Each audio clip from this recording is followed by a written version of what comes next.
1983 চনৰ আজিৰ দিনটোত নেলিত এক গণহত্যা হৈছিল, যেটো ভাৰতৰ ইতিহাসত মানে অত্যন্ত কলা দিন বুলি ক'ব লাগিব। সেই হত্যা কোন কোন ল'ৰা ছোৱালীবোৰক টানি দুফাল কৰি ছিঙি হত্যা কৰা হৈছিল। মহিলাসকল, গৰ্ভৱতী মহিলাসকলক গুৰিয়াই গুৰিয়াই হত্যা কৰা হৈছিল। আবাল বৃদ্ধ বৃদ্ধাসকলক কাটি টুকুৰা টুকুৰ কৰি হত্যা কৰা হৈছিল।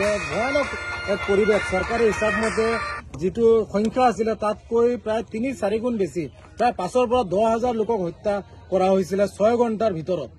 সেই নেলি এলেকাত তেজেৰে ৰাঙলী হৈ পৰিছিল।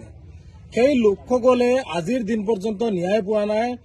তদানীন্তন চৰকাৰে তিৱাৰী আয়োগ গঠন কৰি দিছিলে, কিন্তু তিৱাৰী আয়োগৰ প্ৰতিবেদনো আজি অত বছৰ হোৱাৰ পিছতো প্ৰতিবেদন ৰাজহুৱা নহল।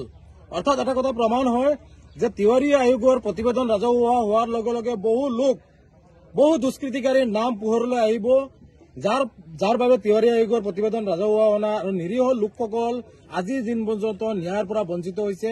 গতিকে আমি আমচুৰ উদ্যোগত প্ৰতি বছৰে 18 ফেব্ৰুৱাৰীৰ দিনটো কলা দিৱস হিচাপে পালন কৰোঁ আৰু দোৱা মেহফিলৰ আয়োজন কৰোঁ। সেই একেধৰণে আজিও আমচুৰ উদ্যোগত অসমৰ প্ৰতিখন জিলা কমিটিৰ লগতে আমি হোজাই জিলা আমচুৰ চাংমাজিত দোৱা মেহফিল আৰু প্ৰতিবাদী সভাৰ আয়োজন কৰিছো। আমি স্পষ্টভাৱে দাবী কৰিছো যে সেই দুষ্কৃতিকাৰীসকলৰ নাম ৰাজহুৱা হ'ব লাগে, অন্যায়ৰ বলি হোৱা লোকসকলে ন্যায় পাব লাগে, এককালীন আৰ্থিক সাহায্যৰ ব্যৱস্থা কৰিব লাগে আৰু এই লোকসকলক, এই হত্যাৰ বলি হোৱা লোকসকলক শ্বহীদ ঘোষণা কৰিব লাগে আৰু হত্যাকাৰীসকলক চিনাক্ত কৰিব লাগে, শাস্তিমূলক ব্যৱস্থা কৰিব লাগে।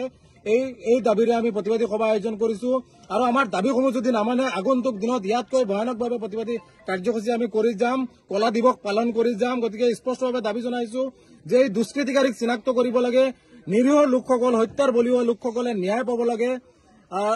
তাৰে কামনা কৰি আজি আমি এই প্ৰতিবাদী সভা আৰু কলা দিৱস পালন কৰিছো।